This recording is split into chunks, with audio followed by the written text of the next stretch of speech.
What's up, everyone? Welcome to episode 5 of Par None Pod. I am PJR, and this is Ryan Hernandez over here, and we're here to bring you all the new fun golf stuff. What happened last week was coming up this week, and it wouldn't be fun if we didn't insult at least a couple people. So, how you doing tonight, man? Just a few. I just went to like sexy good. robots. I got to spend a lot of time on the course today, so that was fun. Played 9 holes with my 4-year-old, and then went to the range this afternoon and tested a bunch of gear. So it was a good day. Nice. What were you testing out? I mean, everything. So one of the things that I'm trying to do just for the golf season gearing up is I have all of this stuff in my office pro shop, and I'm trying to kind of figure out, we've got so much stuff, and what I'm trying to do is figure out, when I put things to numbers, what's actually going to be the best thing for my bag, instead of me just trying to kind of get some of the bias out and be okay, numbers, what feels good, what's actually working. Because I think sometimes it's easy for us amateur golfers to be well, I like a certain brand, so I'm going to play that brand regardless of if it's actually kind of somewhat detrimental to my game or not. So, and then just kind of trying to, you see it a lot. So I'm trying to get out of that. I think it's really easy to be hey, I'm going to have a bag all TaylorMade, or I'm going to have a bag all Titleist. And it's I get that, if you're getting paid, but the odds of Titleist having exactly what you need in every single club is probably pretty low. Same thing with any brand. So anyways, I'm just trying to see what exactly is going to work for me, and what can I actually put into play that's going to give me the best chance to go shoot low. So that's what I've been working on. So it's all my own stuff. I mean, I have a couple new things in there, but I think new stuff is coming. So we'll see how that goes. That's awesome. That's so funny that you said that, because I literally just ordered a full bag to go full Callaway. So you just said that. I'm just sitting here going so I didn't do that at all. Yeah, I mean, I don't have anything against that. I was full TaylorMade for a long time. My only point is, if you know what I mean? If you want to be full Callaway or full TaylorMade or full Titleist, by all means, do that. Just for me, I'm just interested to see if my bias lines up with actual, performance, or if my bias is just that, a bias, and it's well, hey, man, I know you like the P790 blacks because of how cool they look, but you're actually losing ball speed to X iron or X, and you're trying to get more distance club out of here. your So too. You're looking. You're still trying to aren't we find all? more distance, aren't you? I mean, yes and no. I think I'm pretty comfortable with where my distances are, but I'm not comfortable with where. And I know we've talked about this off camera too. But I'm really more trying to dial in a speed and a swing plane, and just trying to see if any of those irons can kind of help me, especially with spin numbers, because my spin is just too high. And I know a lot of it is not the club; it's the swinger of it. But if I can, I think sometimes, again, I will, and I know we've talked about this too, I will select clubs based on my best days instead of maybe my average or my worst days. And so I will play a tougher club that's not, then when I get in a really bad way, there's really not a ton of forgiveness or leeway unless I'm really on it.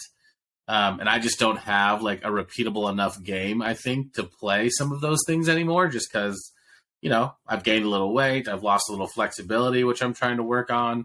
And so I think what I'm trying to do is okay, right now, as my game stands right now, what are the best options? And then I think as I kind of get some of that backer improved, then I can maybe go back to more of a player's club. But just right now as my game is, I'm just not where I need to be playing what I used to play. So it's kind of a shot to the ego a little bit. But hey, if P790s are the best, great, I'll keep playing them. But if they're not, maybe I need to get a iron change or a shaft change or something to just kind of at least, I don't know, I don't want to say Band-Aid it, but how can I more greens until I can figure this out instead of just like struggling through it.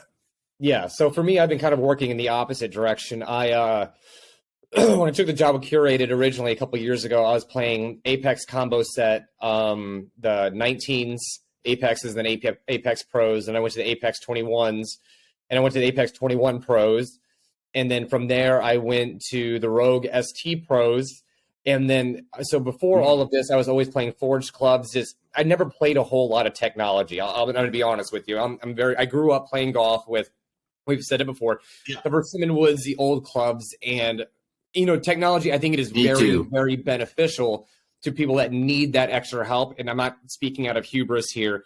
But I don't necessarily need that help. And every time I've tried to take advantage of that technology, it has not been consistent for me. The cast clubs, the hollow clubs, it just never gave me the consistency that I really needed.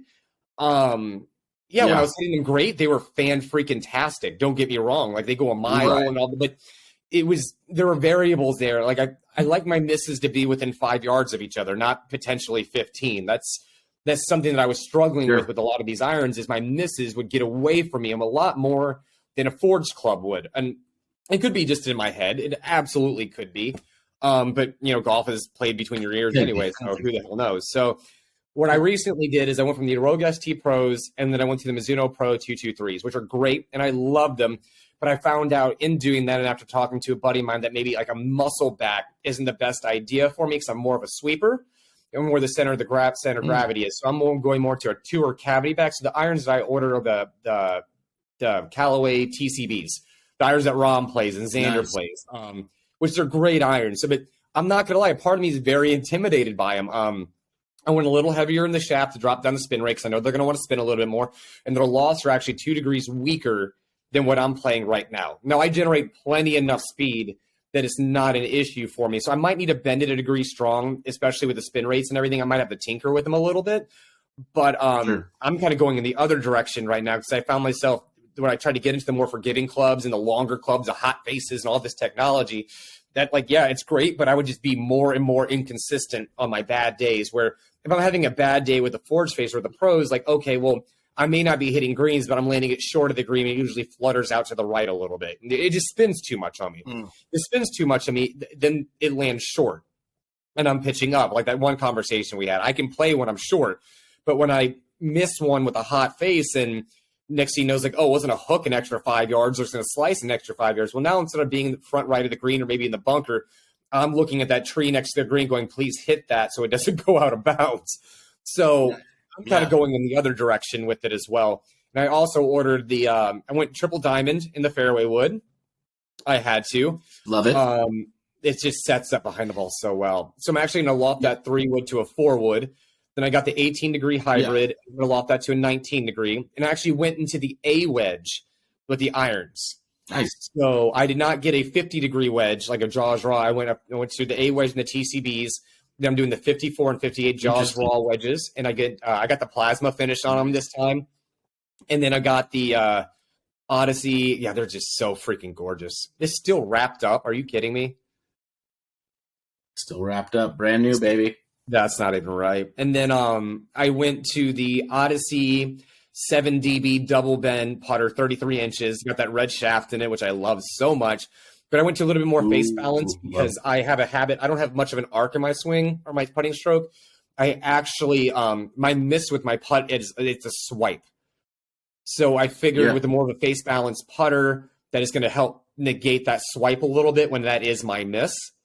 But I've also been working on some things with my putting. I've been working on more, spending less time over the ball, and I get the speed down. I find a spot 2 inches in front of the ball. I line up with that, and I look at the hole one last time. And once I kind of get that feeling in my hands, like, okay, that's the speed. The moment my head goes down over the ball, I pull the trigger on it. I'm figuring less time over the ball means my speed control is going to be a lot better. And all the practicing that I've done with that, it has been exponentially better. Now, will it translate to the course this upcoming week? We will see. I've been working on a lot of stuff, and it's working great on the range, and my numbers are great, but it's always different when you have a 7-iron into a green when there's bunkers and water around it, opposed to like, oh, let me just hit this 7-iron straight. You know what I mean? So I'm excited about going full Callaway. I got a Callaway bag to go with it too.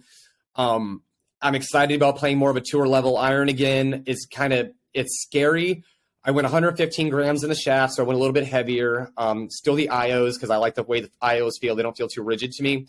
That's always been my bugaboo with Project X shaft. They can get a little stout. And not that I can't handle the shaft, it just doesn't feel good to me. So I felt like the IOs are like a smooth Project X shaft. So I'm going to tinker with the shaft and the driver a little bit. I might go to the diamond head. We'll see. I know someone that has a Tensei black shaft, and I'm really interested in trying that out. So I think if I can like that shaft and put it in the standard head, it'd just be a monster. But it might be too low for me kind of thing. But I'm excited about going full Callaway bag. I love the launch party that we went to. I mean, they hosted everything so well.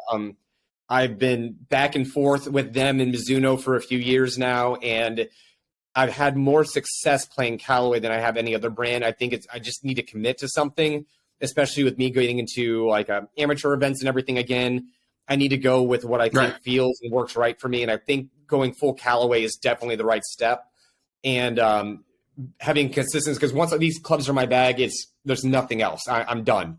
Like, there's a promise that I made to myself. I am not going to be switching anything for at least a year, because you never know, new drivers, new hybrids, there's little things that come out that might make their way into the bag kind of thing. But I think I'm finally ready to commit to something in my golf career where I can say that, like, listen, I'm playing Callaway and this is what I'm going to do, And I'm excited about it because it takes a lot of the noise out of the way. You know what I mean? A lot of the, should I be playing this brand? What about these? What about that? I can commit to this and focus on this and put all that out of my mind. I think that's going to be, just from a mental perspective, going to be more beneficial, at least. No, I 100% agree. I think that's where I'm at too, is just like, I want to commit to something and then just play it for a while. I know in our line of work, it's really, really tempting to be like, hey, this brand came out in February, and now this brand's coming out in June, and this brand's coming out, and now I want to try a hybrid in each brand.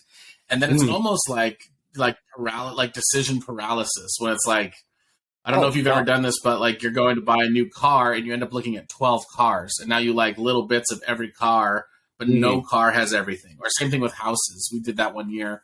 We were going to look at houses, and now it's just like, I've looked at so many houses, I don't even know what to pick. Because everything had a little bit that I liked, but I can't have a house that has everything. And so I think for me, just kind of what you're saying, is the less choice I have, I think it's going to be better. So I think my plan is, just like you, like, I'm going to get a set bag. It might not be one brand. Maybe it will be. Who knows? But I'm going to play that brand, just like, and then as my game maybe evolves and changes, or I see, like you're saying, like a need, like maybe it's like, well, yeah, I play 54, 58 right now, but I really think I need to go to a 60.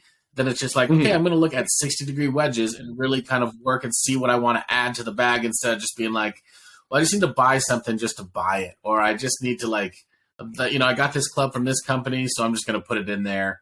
So I'm just really excited to kind of like narrow that down, and I agree. We'll see what happens. I know for a fact. Sorry, go ahead. I was saying, I'm excited about the Tour CBs too, just for the reason being that they are, just from my experiences and who I've talked to, that they are very soft feeling irons. And that's actually one thing that kind of got me with my Mizuno Pros. They were a little bit firmer than I remember Mizuno being. I don't know why. Maybe my feel has changed a little bit, but I love that buttery, soft feeling. And the Tour CBs definitely have that. And with it being the Tour CB, the thing I like about it most is, because I'm not going to say I'm anti-blades. I don't see myself ever really playing blades again unless my game just for some reason catapults to a level that I'm at this moment not prepared for. But the Tour CBs are the best of both worlds, where you have the blade-like performance, but you have that little bit of extra help. There's that little bit of extra MOI and forgiveness from them. So I think I'm not compromising a whole lot with the irons. I'll be able to flight and shape and do all the fun stuff that I want to do with them without sacrificing the feel. And I'm going to get that little bit of added forgiveness, being that it is a Tour cavity back, not a Tour blade. So I went this route because I felt like it just kind of covered everything very well. I always was hesitant to get them before, because you hear, John Rahm and Xander Schauffele's playing those irons. I'm like, why shouldn't be playing those? Because you see what the Tour pros playing, you're like, I can't handle that club. You know what I mean? And I just got to start having a little bit more confidence in myself. Yeah.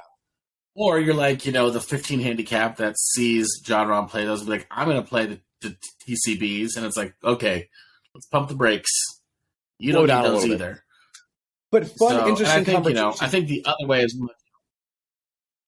is Say when that you're again. looking at handicap. Fun, interesting conversation piece here. When you're looking at handicap, I don't think handicap Let's do always it. dictates your ability to hit golf clubs.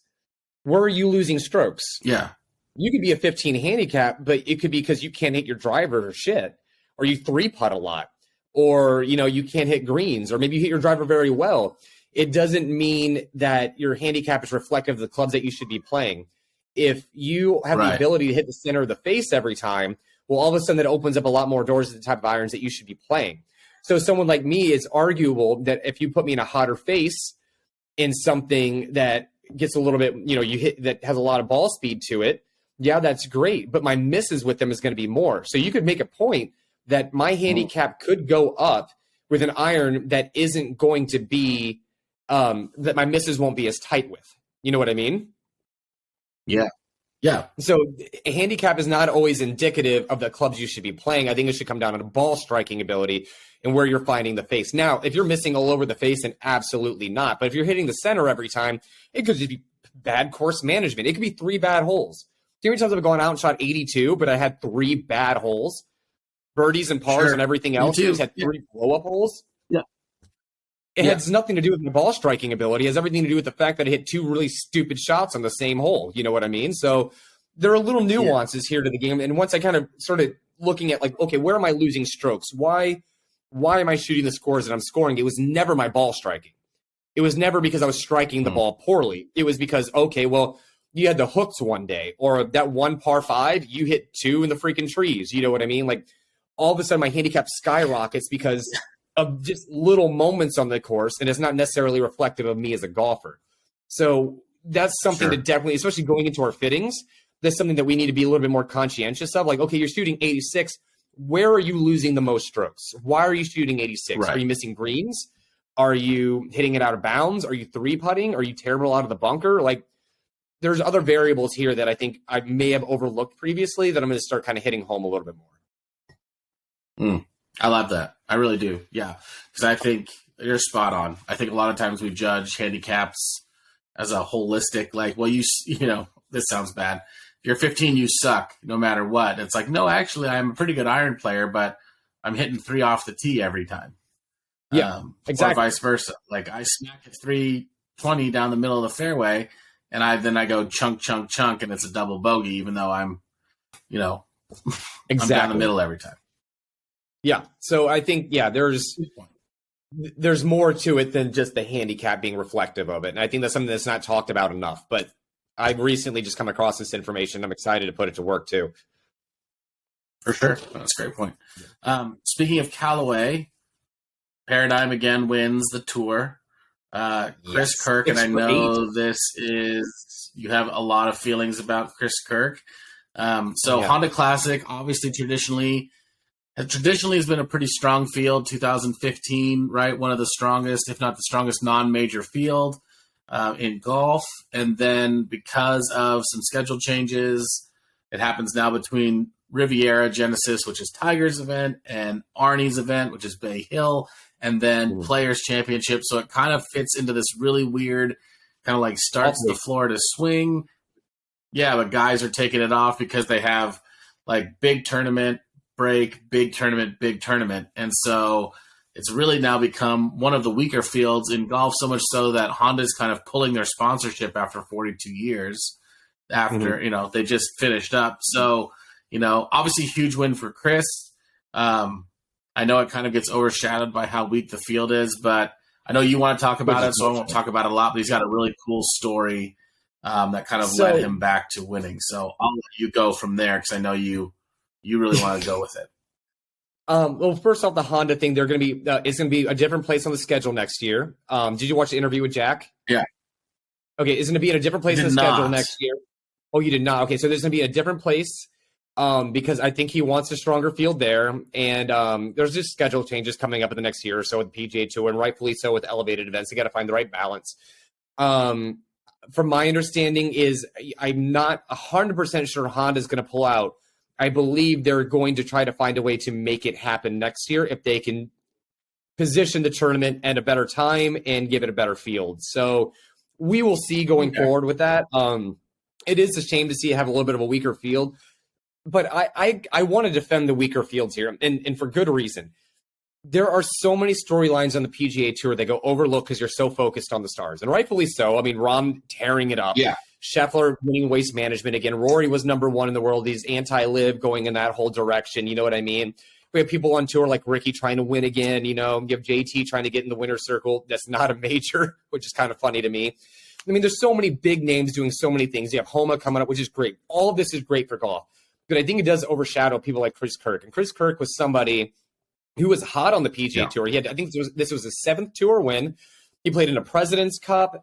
He's won other really nice, really good events. And he was a great golfer. By the way, he has the smoothest tempo. My God. Even his putting is an amazing tempo. Oh, beautiful. Like, just watch the guy. You're like, how do you generate speed? It just looks like you're just like, meh. I'm not going to compare it to Freddie Couples. Yeah. Couples was it was a different golf swing, but that tempo, like it does not change from shot to shot. It's something. It's a thing of beauty, to be honest with you. But the guy fell off because he had. It was fun. He was or is, however you want to label it. I don't know the correct way of saying it anymore. He struggled with alcoholism, and it was something that wasn't that bad, and then it got out of hand, and then he took a break from the tour and he got clean. And he went through a whole battle and everything like that. He found God, which no shaming on that at all, but it's something that you see a lot of addicts do. And I personally think because once you have an addictive personality, you need something to channel that into. I don't think alcoholism is the problem. I don't think drugs are the problem. I think addiction is the problem. And you have addicts typically have an obsessive personality with something. So they need a place to channel that energy. It's like people that all of a sudden they went from being an alcoholic to working out 7 days a week. You know what I mean? Or they develop a new hobby they're obsessed with. You just need a new place to channel that energy. And anything's better than a substance abuse issue. So I'm not shaming the fact that he found God. I don't need that coming back on me. But energy is definitely going to a more positive place. And I remember when he finally got his PGA Tour card back, I want to say it was about 2 years ago. And I've been rooting for him ever since. Ever since that day happened. I was like, he'd make cuts, he'd be in contention. And remember one tournament, he had to place in like top 5 to retain his card, and he took home 2nd. Like, the guy has grit to him. He has a bulldog personality. You know what I mean? He doesn't cower. Like, even on 18 at the Honda, the tournament was in the bag. In my mind, I'm thinking you lay up, hit your wedge in, birdie or par at worst. Dude takes out the 5-wood and puts it in the water. So 2 things going into that. One, it showed me that he was not afraid. He was ready to shut the door on him, which I respect the hell out of that personality. 2, he was playing a tailor-made fairway wood. Arguably, if he was playing the Paradigm, it would have cleared the water. Just saying. Just saying. Oh, man. But he got lucky. The other guy, I can't remember his first name for the life of me for some reason. Every time I tell myself to remember it, I forget it. He screwed up the chip. And he gave himself an opportunity. Yeah. He opened up the door for Kirk, and they both bogeyed the hole, which was not a very stylish finish. But then Chris screwed up his drive. He put the wedge to about 100 yards, and he juiced to 60 degree and almost dunked it. He almost made it. Yeah, that was birdie for the win. Eric Cole, by the way. Eric Cole. I can't remember the name Eric. That's a weird name. It's a simple name. I should be able to remember it. But the whole point of this is story this is too. The first what's that? Oh, yeah, no, we're going to get to his story here in a second, too. But the fact is, Chris Kirk has come through so much. He was arguably an elite player, and I think he definitely could be again. He went from that through alcoholism to barely retaining his tour card to finally getting a victory on the PGA Tour. And all it takes is one little win like this to spark the confidence, and it gets you right back in the conversation. I mean, we've seen it happen time and time again in professional golf. And the reason why this is so big is because everyone's talking about live golf and all this stuff. If you honestly believe that live golf is more entertaining than this storyline and what this guy went through in golf, then you don't understand golf and you don't appreciate it the way that you should. And that's a hot take, and you can get as pissed off me as you want. This is what goes back to what I was saying about it earlier. The PGA Tour has a grit to it. It makes you go out and work for and earn it. there's a chance you may lose this opportunity any day, and it makes you fight harder, and it makes you appreciate the wins even more. When you're signing a big money contract, you're getting paid no matter what. I don't care what anyone says, guaranteed money is not going to allow you to play as hard as possibly losing your tour card. And seeing people rise to this occasion, and not only rise to it, persevere and come out on the other side a champion, is bigger than anything and anyone. This overshadows Charles Howell's win at the LIV. And I like Howell. This overshadows his win and his team's win at Mayakoba easily. I mean, it's not even a competition to me. And if you honestly think that LIV golf is so entertaining and that is better than these weak fields, I like the weak field because you can just see storylines that you have never seen before. And the focus is on all these players. And there's a lot of great players out there that no one pays attention to because they're overshadowed by the big guys. And someone like Chris Kirk should not be overshadowed. He should be appreciated a lot more than he is.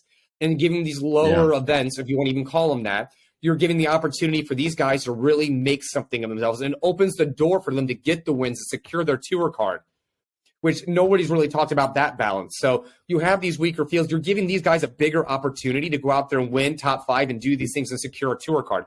If you have elite names in every event, you're making their chances smaller, arguably smaller. Yeah. And then you have Eric Cole here, whose parents were both professional golfers, and his brother died a few years ago. He had this, what was the disease he had? He thought he couldn't play golf again. And he finally got put on, I can't remember what it was called. It was some kind of muscular disease or something like that, I think, or nerve disease. And then he was able to overcome that. And then he was in contention at the Honda with Chris Kirk. Both of his parents were tour pros. It was an amazing story. Now all of a sudden we're paying attention to a kid that has a lot of game that we may not have noticed before. And we'll see him again. I think he should stop playing PXG. I think he would do better if he stopped doing that. But you will see him again. You know what I mean? Yeah. So 100%. It was a great week for golf. It was an amazing week for golf. I don't care if it wasn't an elevated event. If you're only watching for the elevated events and you don't really appreciate golf like you should, I don't know. I say that from a complete golf nerd. I watch every tournament kind of perspective here. Right. If you're only watching the elevated events, you're just watching it. It's like watching your favorite celebrity in a movie. You don't know what the movie's about. All you know is your favorite actor's in it. So you're going to jump in and tune into the movie. If you're only watching because your favorite golfer is playing, then you're not watching it for golf. You're watching because you want to see that person. So, from a golf perspective, this was amazing. From a superstar perspective, don't follow the trends. Don't be a sheep. Think for yourself. Right. Oh, I totally agree. I think it was fun. I thought it was really, it was compelling. Like, you don't think those events are going to be compelling, and then they are, especially when you kind of get to hear the backstory of those guys. And like you're saying, Eric Cole's a rookie, 34 years old. Just a crazy, just like a crazy journeyman, where he was kind of up and then lost even his Korn Ferry status and was playing minor league golf while he was teaching at a course. Had won like 14 times or something like that. And then yesterday takes home, $990,000 for second place, which is more than he's ever made, playing golf. So, life-changing for him. And, those guys get to earn FedEx points and all of that kind of stuff, which I'm sure they love playing in those kinds of events because, and unfortunately, like an Eric Cole probably doesn't have as much of a chance to finish like that if it's an elevated event, whereas Chris Kirk might have he's won 5 times. He has a better chance of it. Like, he's been there before. But, a lot of those guys are obviously not going to be at Bay Hill because the spots are taken by all of the superstars. And to your point, a field is like 120 golfers, but how many golfers do you actually know or pay attention to? There's always, you're like, if you actually ever look at the fields and the pairings, you're like, oh my gosh, I didn't even realize that guy was still around, or I've never even heard of that guy, but he's in the field. And you start to kind of look at it and be like, oh, those guys are in the field every week. You just never hear from them. Yeah, and a lot of them place really well. Like, there are a lot of up-and-comers coming up on tour that we just don't pay attention to, and that people don't pay attention to. I pay attention to.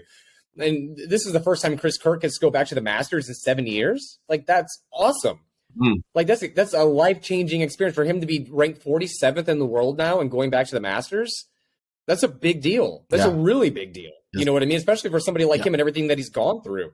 Like, the storyline's absolutely fantastic. And he's a great guy. is a smooth swing. He absolutely deserves it. You've seen him sneaking up the leaderboards for a couple of years now, just never got the job done. And now he got the job done. And, if he goes out and contends throughout the rest of the year, I mean, he's arguably a good Ryder Cup pick if he continues his momentum the rest of the year. This one singular event could catapult him to other wins, more top fives, placing in majors, and potentially playing on a Ryder Cup, which is what golf is. That's what everyone wants in golf, is playing in majors in the Ryder Cup. And he has that opportunity now because he was able to win this tournament. That's amazing. I couldn't be happier for the guy. Yeah, there you I go. don't care who won LIV and who took home the damn paycheck. You're not playing for anything other than money. Yeah. No, their viewer. Did you see the viewership on it? Yeah, it was pretty bad. Apparently, America's Funniest Animals got more views than LIV Golf, which is hysterical to me. I didn't watch it. I don't even think I have the CW, to be honest. I'm a little surprised that LIV went to the CW. I mean, I just don't understand. I mean, I know like a TV deal was big for them, but it's just such like nobody's watching sports on the CW. A, and B, it was I didn't watch it, but I heard the production value was not great. And everybody that I've talked to who did watch it said that they should have stayed at YouTube. Like YouTube was a better experience to watch it than the CW was. And I just can't imagine that's not true, because I'm much more likely to like throw on, even like if I'm watching the Honda Classic on my big TV, I would probably play LIV on like an iPad or something just to be watching it, to seeing what's happening. But I'm not going to like go get cable or go watch the CW and change the channel to go watch it. So I think that had a lot to do with it. So yeah. And I mean, did you see the shitty shot tracer? Did you see the shitty shot tracer thing that they did? Yeah. Apparently, I don't know if it's true or not, but the joke was that they can't afford actual camera people because they spent too much money on everything else. So they have interns working the cameras and that now, and like paying them like $9.50 an hour. Yeah, you get what you pay for there, dude. I have a hard time believing they don't have the money, but we'll see. I mean, it's an amateur mistake, so you never know. Would you put it past a Saudi? Yeah, that's the thing. It's just, I don't know if it's a money issue or it's just like, yeah, if it's just, I don't know if it's a money issue or just greed. Yeah, I say, would you put it past them to underpay the grunt workers that are working these events? No. It's not like they have a great human rights record. You know what I mean? Like, I wouldn't put it past them to pay them all garbage. It is what it is. Yeah. I'm not saying anything that's not true. I'm not saying that they are doing it, but I'm just saying if they did do it, would you sit here and be shocked? No. Not at all. Like, not at all. And then did you see that little tidbit interview that Norman did calling out Rory? I read about it. I didn't actually watch the footage because I was just like, whatever. But I did read that, like, he kind of took a swipe at Rory. And yeah, he basically said, he's like, well, you never know. Maybe in one of these interviews, they might ask Rory some questions he doesn't want to answer. I'm like, this right here is the problem with LIV Golf. Everything that you have said has been contentious and has never been graceful. It has never been graceful. You've never been inviting. Everything that you've said that's been inviting has been with some kind of undercut of some kind. To me, LIV Golf reminds me of bad politics. It is basically all press is good press. Just going to say so that. You know you're not going to get good press. Yeah. You are going to go out there and say rude shit and undercut and undermine by the way, the PGA Tour, which all of you guys needed to get to where you're at. And I'm not saying the PGA Tour is perfect. There's a lot of things that make no effing sense there. But the platform that got you to where you're at, you were trying to say like, oh, well, we're just trying to exist with them, but then you point the finger. I'm like, no, you're not. You can't try to exist with somebody and then call them out and call them names and say all this negative stuff about them. This is not a political thing. Yeah. This reminds me of when Trump was running for president. He would just say things that you could not ignore in the headlines that they had to talk about. And the only reason when people talk about LIV is because Norman is such a dickbag that you can't help but focus and hang on every single word that he says. And it's the absolute truth. If he could, and that's, we said it this last week too, the guy's like 91 wins worldwide and no one remembers him for that. They only remember him for being an egotistical douchebag. Could you imagine having that many wins and nobody paying attention to you for your golf game? And you still don't get it. And the fact that you don't understand that tells me just how much hubris you do have.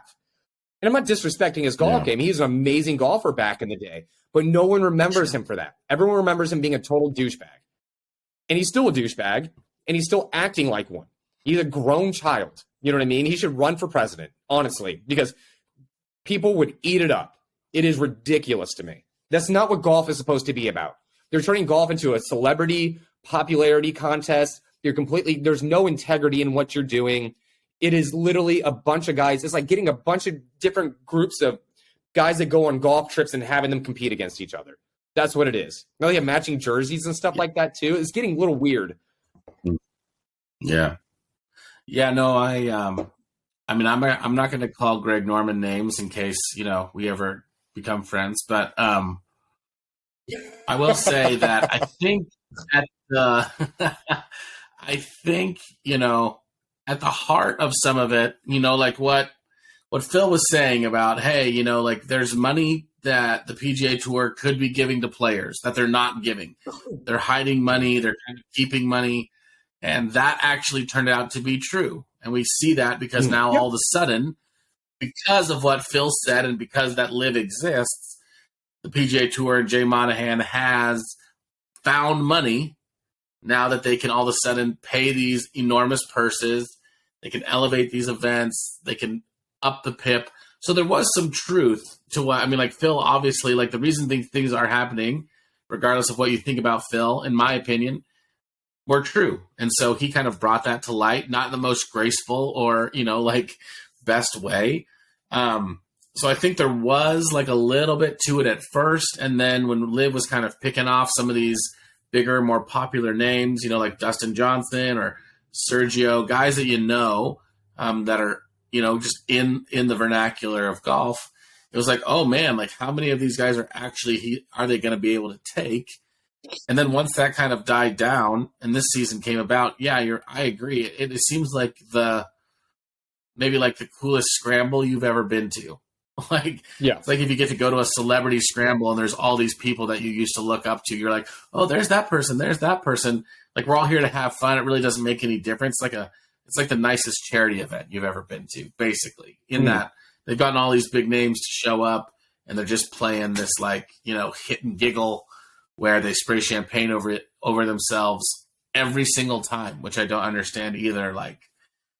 Every sport reserves that. Don't you reserve that for the championship? This whole we're gonna celebrate the live way and just soak each other with champagne every weekend. Just why?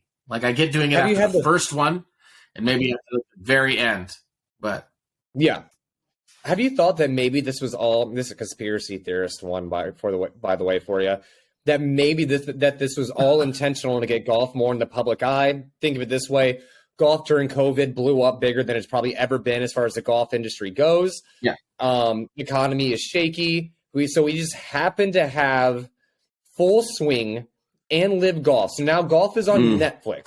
Golf is on two different channels now. There's this drama, this conflict. It's like a well-written reality TV show. And I'm not saying it's true, but I'm just saying it's a fun thought to entertain. No.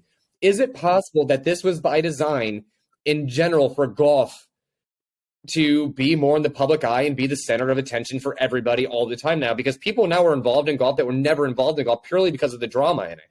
And people love drama. Yeah. I hate drama. And that's probably why I'm anti-live. But it has created such a tense atmosphere in golf that people can't help but stop and watch. It's like watching a train wreck.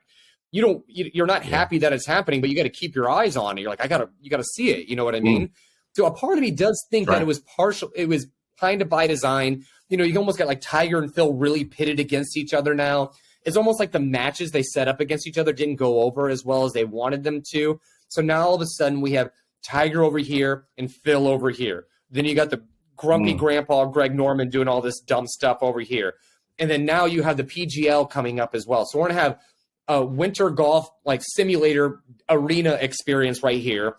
We're going to have Live Golf over here. We have the elevated events here. We're going to have Full Swing on Netflix. I mean, golf is literally freaking everywhere right now. And I don't believe in coincidences when it comes to stuff like this. I think they are all making money hand over fist.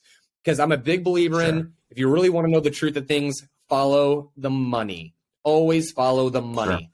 Every single time. Money does not lie. The people that have it might, but where the money's coming from doesn't. So just real interesting that all of a sudden everybody's making a lot more money now in the golf atmosphere across all platforms and all tours and all leagues. And I'm not going to sit here and give Liv the credit for it, but Liv existing and happening has definitely been the catalyst. Let's put it that way. Or seems to be. Yeah. Yeah, I would not be surprised if that's true. Yeah, I don't know. I mean, I think you'd be hard pressed to, like you said, to call it a coincidence. I don't know if I don't know if I would say that Liv and the PGA Tour are in cahoots, but they've certainly, it's kind of like high school girls when they like get like so addicted to the drama that it's like that's the only way they know how to exist, and they're not necessarily like in cahoots with each other causing it, but they just feed off of each other so well that it's the only way they know how to interact. And so like now it's just like that. It's like a high school girls cabin during the summer camp. And it's just like, I'm going to be like, what's the worst thing I can say to you? Now what's the worst thing I can say to you? How can I up that? Like, you know, like whose bed are you going to find my boyfriend in next? That's kind of what Liv in the PGA Tour. And, you know, and I think not to back up Liv in any way, but, you know, like the PGA Tour, sometimes I don't think like they could have taken the high road, and then like sometimes they didn't. Or, you know, like Jay Monahan could have come, you know, and been a little bit more like human instead of like so polished all the time where it just comes off disingenuine. But Jay Monahan does seem rather, Monahan's getting richer. He does seem disingenuous. Monahan does seem disingenuous. I mean, maybe it's just his personality, but he's like a super monotone dude. Maybe. Like you can just tell he's always reading from a script kind of thing. I'm not a big fan of Monahan. Maybe it's just his personality, but there's just something about the guy that just seems like he follows all the rules to the T. And he's like, no, that's what the rules say. You're like, but there's nuances. Like, but the rules say this. It's like that person that's so black and white all the time. We're like, no, everything's a shade of gray. Can we just have a conversation? He's like, no, because the rules right here, it says this. I'm like, okay, you're that guy at the party. You know what I mean? You're that kid in the classroom that like narcs on everybody all the time. Every time they step out of line, like they're chewing gum. Like it's not a big deal. Like why do you got to call out someone across the room chewing gum? I feel like Monahan's the kid in class that just calls out the kid that's chewing gum, and he's not doing any harm. No one's doing anything, but he's like, I'm meh. He's a stickler. Yeah.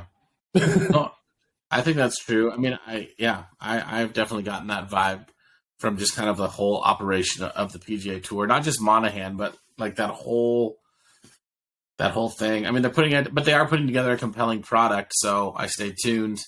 I stay tuned in for that. But yeah, I mean, I wouldn't be, you know, back to the original question, like, you know, Jay Monahan's making money. The players are making money on both sides. Greg Norman's making money. So, I mean, you know, like it's like you said with politics, like, you know, having two political parties and having them duke it out is good for business. So they're never going to get along just because that's bad for business. Yeah, no, it seems like, you know, and it may have been accidental. It may have not meant to be this way, but then there could have been a realization in the middle of it, like, listen, if we keep this up, we're both going to make a whole lot of money. You know what I mean? Right. Like, there's a possibility that they maybe like halfway through this thing, because some of the things like Reed handing the lawyer thing to, or handing the subpoena to, you know, Rory McIlroy. You know what I mean? And like all these things, just a little. It's just so childish, and you know it's not going to go anywhere, and you're like, you're just doing it to get attention and get views and get clicks kind of thing, and it just, I don't know. Yeah. Maybe it is all real. Maybe I'm just that delusional that I refused. But if you look at anything in the world ever that's ever turned out this way, it is just, it's all money oriented. You know what I mean? Now all of a sudden everybody's making more money. Sure. Everybody. PGA Tour is making more money because of Liv, and Liv's making more money because of PGA Tour. So now they're going to be feeding off of each other, and then everybody wins as long as they keep up this divide. And what they're going to do this is my bet. This is how I think it's gonna turn out.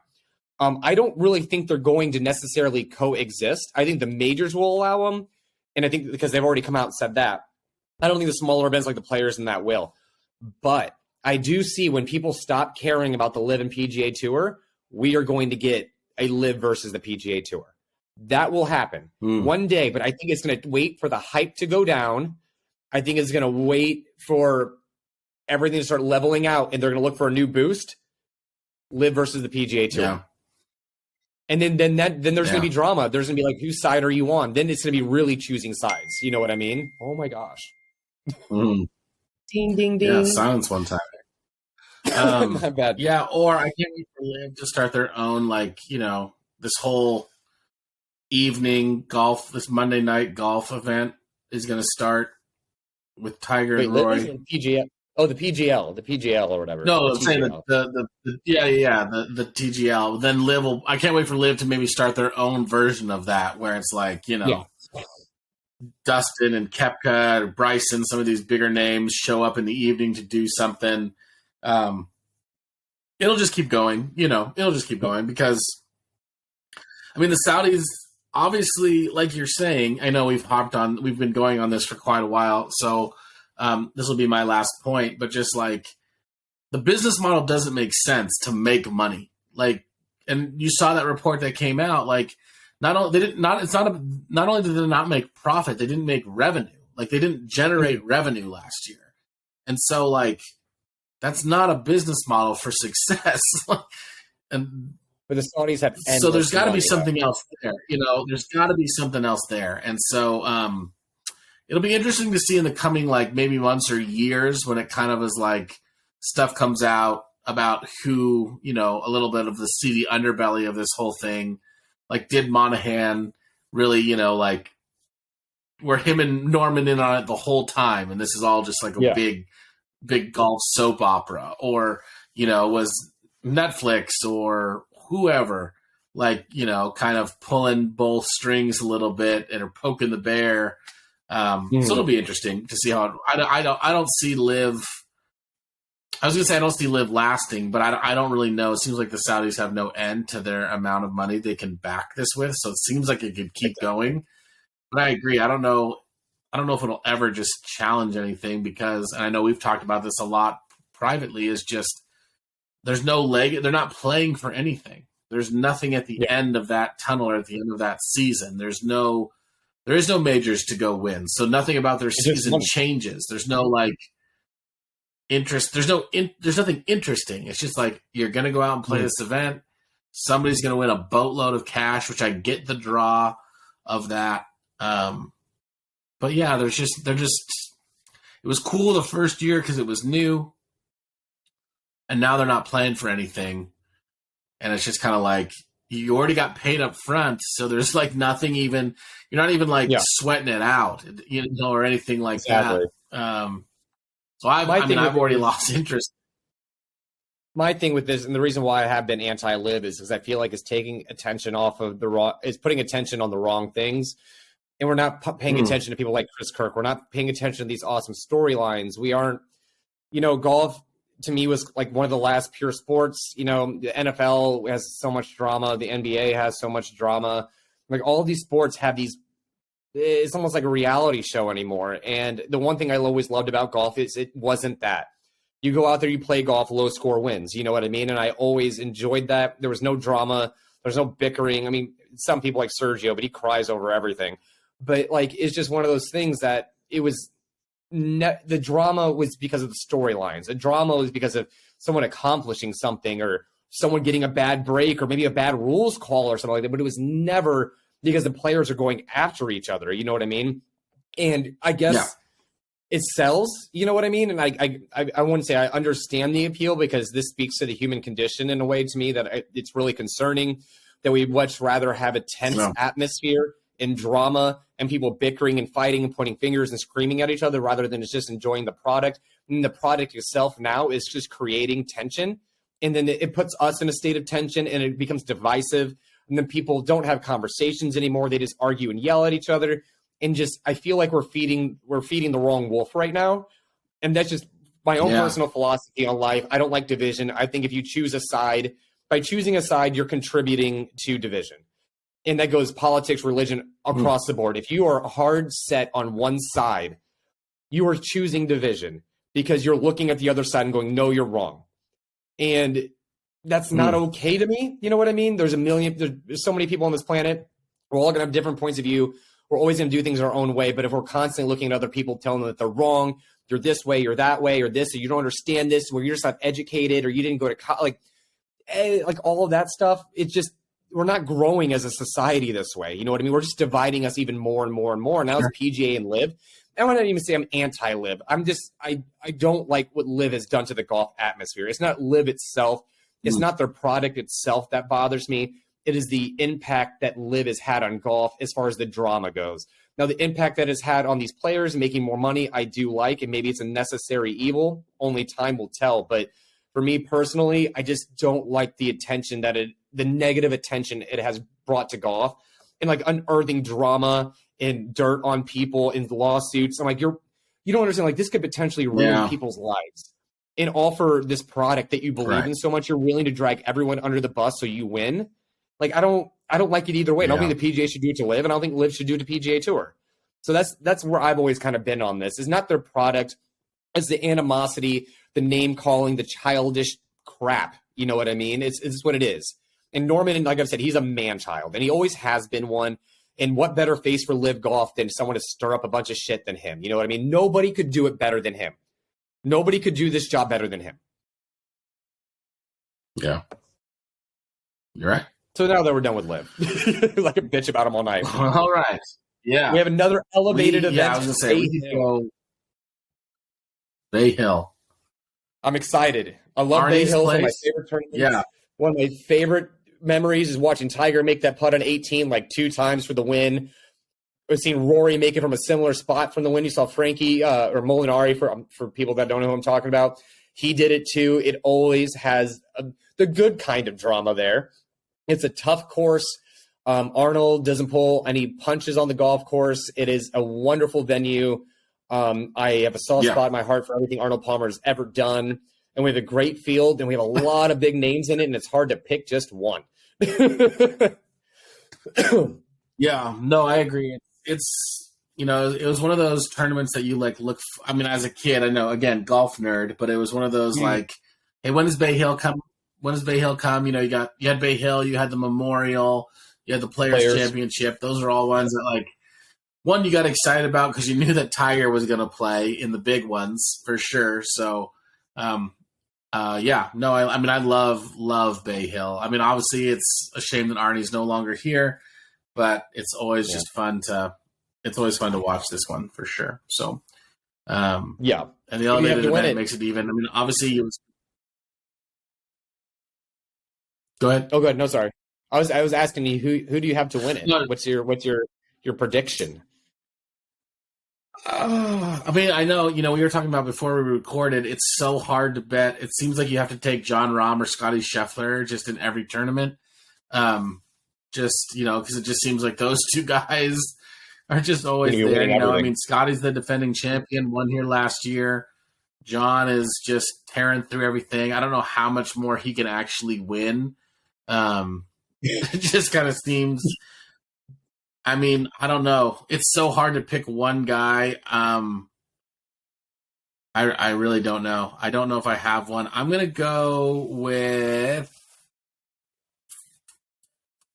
Colin Morikawa again. I just like where his game's at. He's but he's due.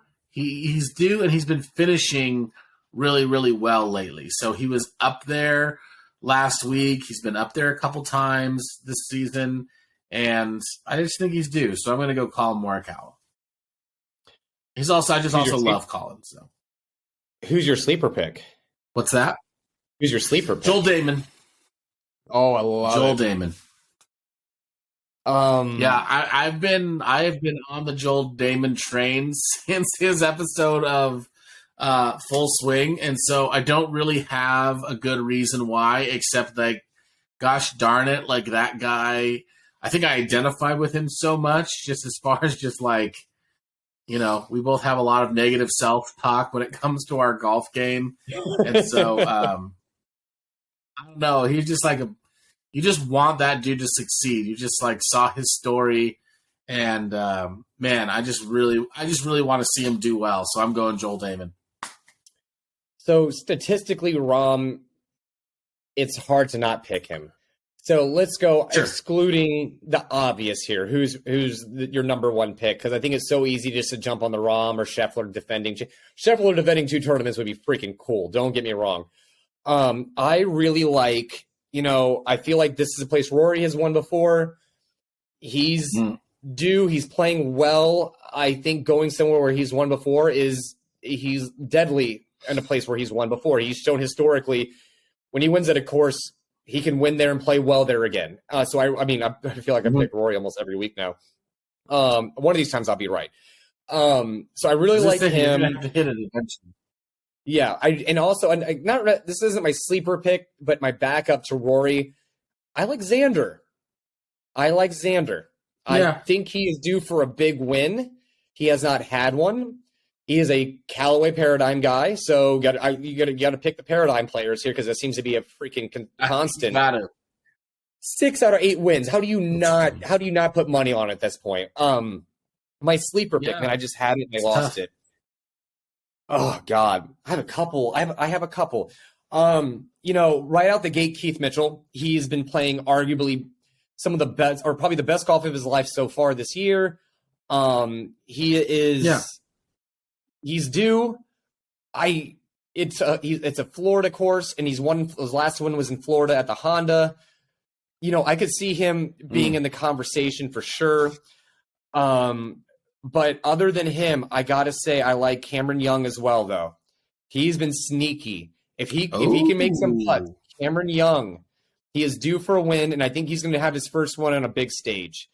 And he definitely deserves it. Hits the ball a mile. As long as he can get that, if he can make putts, and Bay Hill traditionally runs really, really, really fast. So that's my concern with him is his putting might struggle a little bit out there. And I'm not just insulting his putter. He's a far better putter than either one of us will ever be. But just statistically speaking here, I really like him as well. I know I picked like 4 people, but it's just part of the conversation piece here, I guess. Right. I really like him. And there was someone else. Let me go back to my list real quick. I have them right here. Oh gosh, okay. Where'd I go? Where'd he go? Go ahead.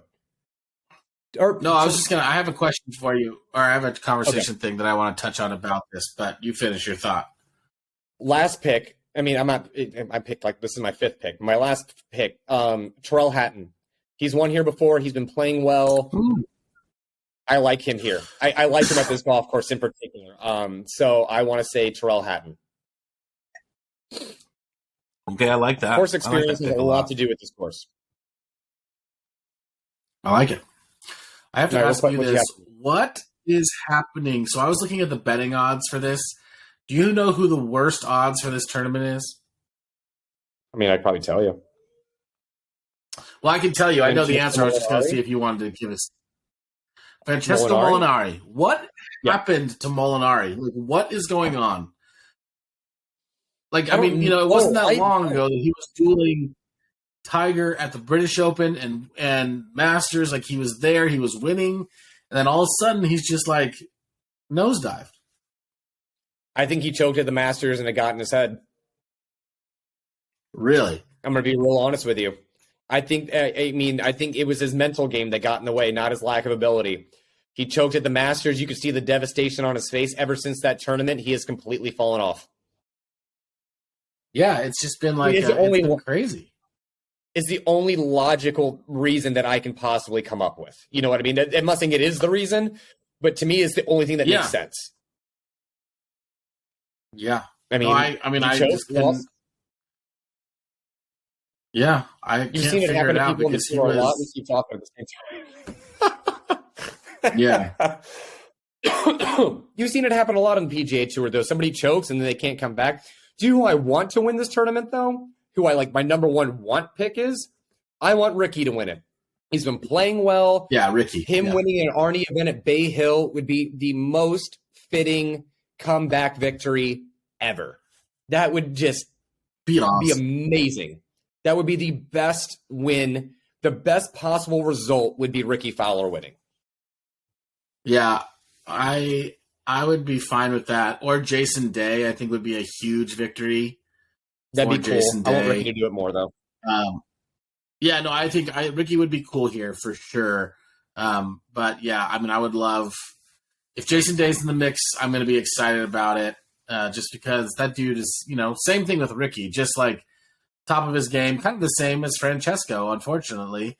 Just like, and then I know injuries just bit him, and he's never been able to get back there. And I just love Jason. I've always liked Jason Day. So, but yeah, Ricky would be a ton of fun to watch win this one.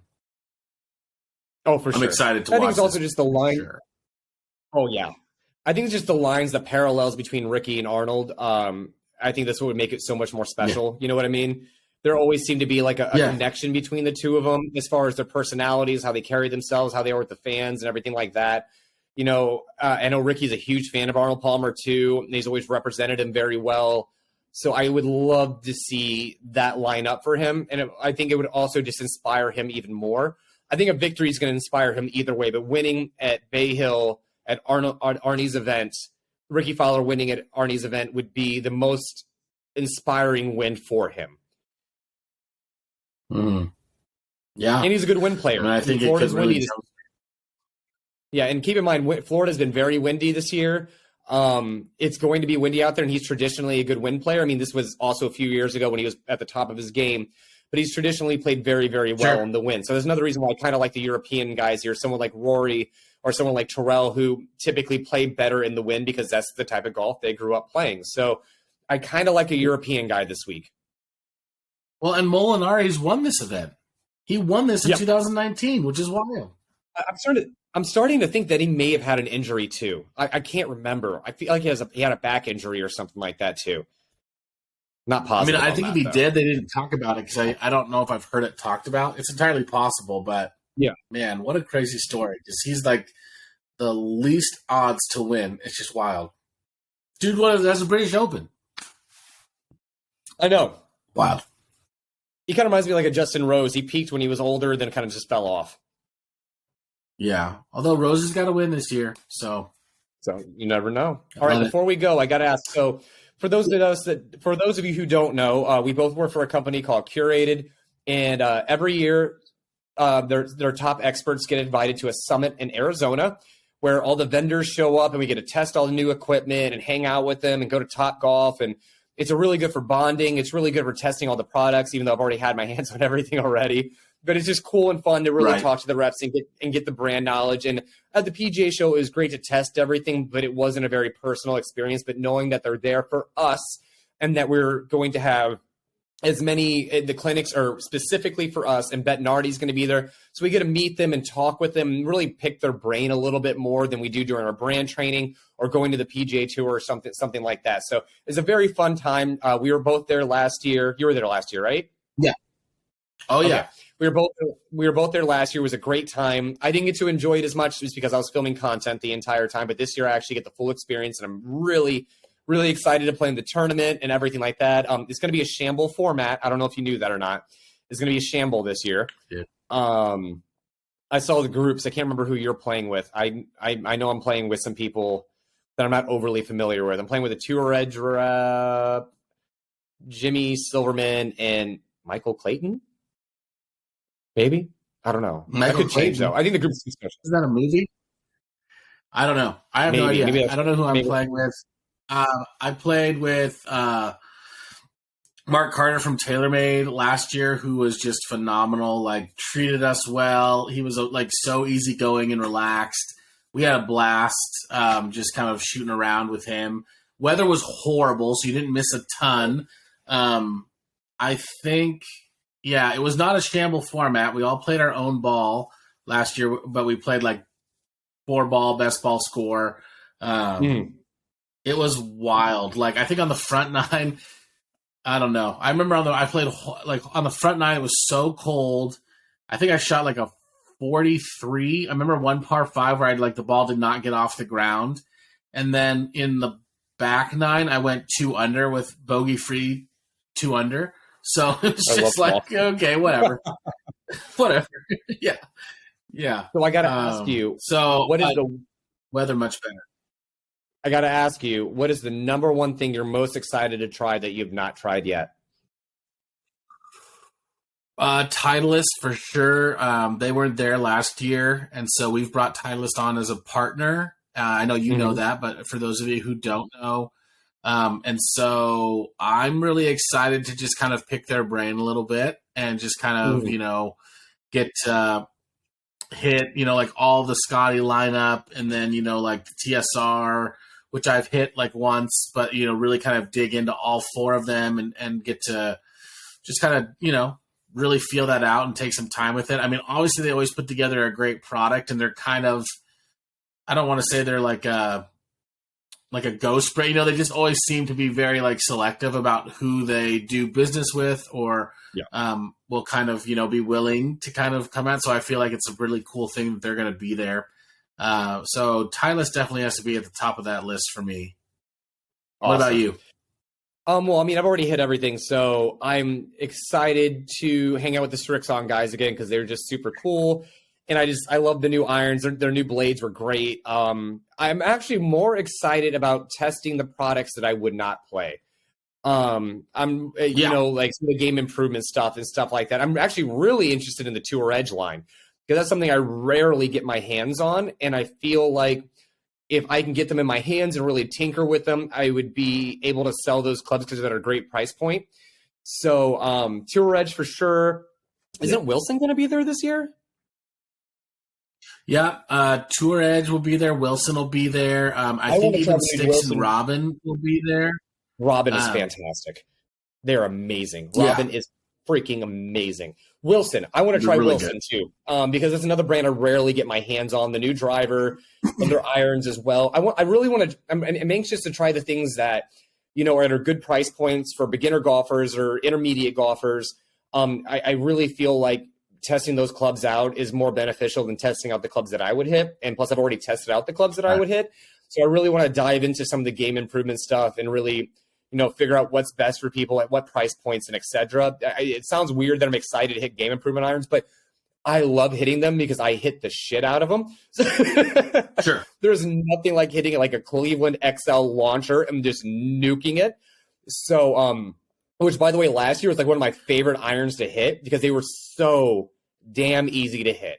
And I love it. So one thing I tell all my leads is they're a little bit longer heel to toe, which is something that not other brands don't typically do for people, which means because most good players miss vertically, average golfers miss horizontally. So having that little extra room heel to toe is amazing for the average golfer. So I'm really interested to see is like, what are people doing to really help that average golfer this year? And that's also what we do. We're here to help the average golfer. I'm not helping many scratch golfers. Most scratch golfers can take care of themselves. Sure. Or they've got, that's what I agree. I'm really excited to hit the Stealth HD. I know it's been it's a funky looking club. And I was actually pretty pleasantly surprised with the Stealth last year, just the normal one. And so the normal iron. So I'm just interested to see what that like super game improvement iron is going to do. Again, it's going to be easy to hit, so it'll be fun to launch just like really high in the air and see like how far we can hit the piss out of it. I know we've hit Mizuno's always just a great, I mean, they just know their stuff, and so it's just like it's basically like talking to your favorite college professor because they're just going to run you through kind of their whole craftsmanship thing. Nope, still can't say it. There you go. So I mean, and then their product is always just top notch. They're one of the brands that is just like, I can go back to their like tent and just hit their stuff over and over just because it feels so good. And they're just like, I don't want to stop hitting this. I don't know if you saw my post on Instagram. Yeah, for sure. I made a post on Instagram about how Mizuno irons are 10 times better than Ping. And, we don't sell Ping, so it was kind of like an inside joke for those who work at Curated a little bit also. But it got just a lot of traction because, there was a lot of opinions about like Mizuno sucks, or Mizuno's awesome, or Titleist is the best, or why aren't you talking about Mura blades, or why aren't you Wilson is the best blade out there? And so there was a pretty healthy conversation going.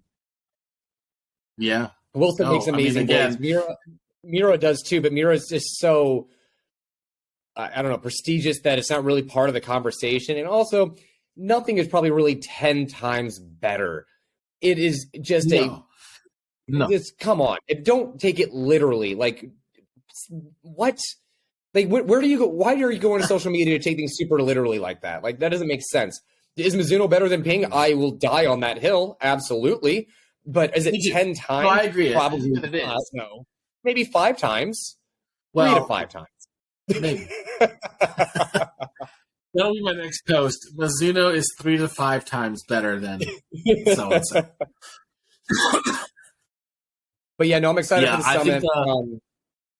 It's going to be a ton of fun. We're actually planning on filming a podcast there, hopefully live from the range. We haven't figured that out yet, but we do plan to at least film one podcast from Arizona while we're there. So we will be there next week. So not this episode, but by the time episode 6 comes out, we'll be there. Probably, yeah. So yeah, well, not probably. We definitely will be filming. Do you have a Bluetooth mic? Say that again. Do you have a Bluetooth mic? Yes. So do I. Yep. We just got to find somebody to record us walking around doing it, and I don't know how we're going to do that. Yeah, or like the other thought we could do is like I have an iPad that like sits on my that can sit on my G Pod, and so we can literally just grab like some stools or even like stand and just do it from the range. I think would be fun. So we'll figure it out. It should be a little bit more fun. Or if it's super windy or something, we can always go in the clubhouse or we'll figure it out. But it'll be fun to on location with Par None Pod, I think will be fun. And hopefully maybe we'll see what reps we can talk to, but maybe we'll have some product to show. Who knows?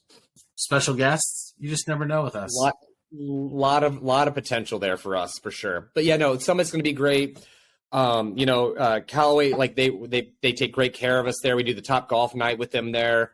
That's always a lot of fun. We get to all go to Top Golf. It's completely sponsored by Callaway, and it's just they really go out of their way for us, and we definitely really appreciate it. And it's always a good time. It's free booze, free food, golf, laughs. You get to hang out with everybody.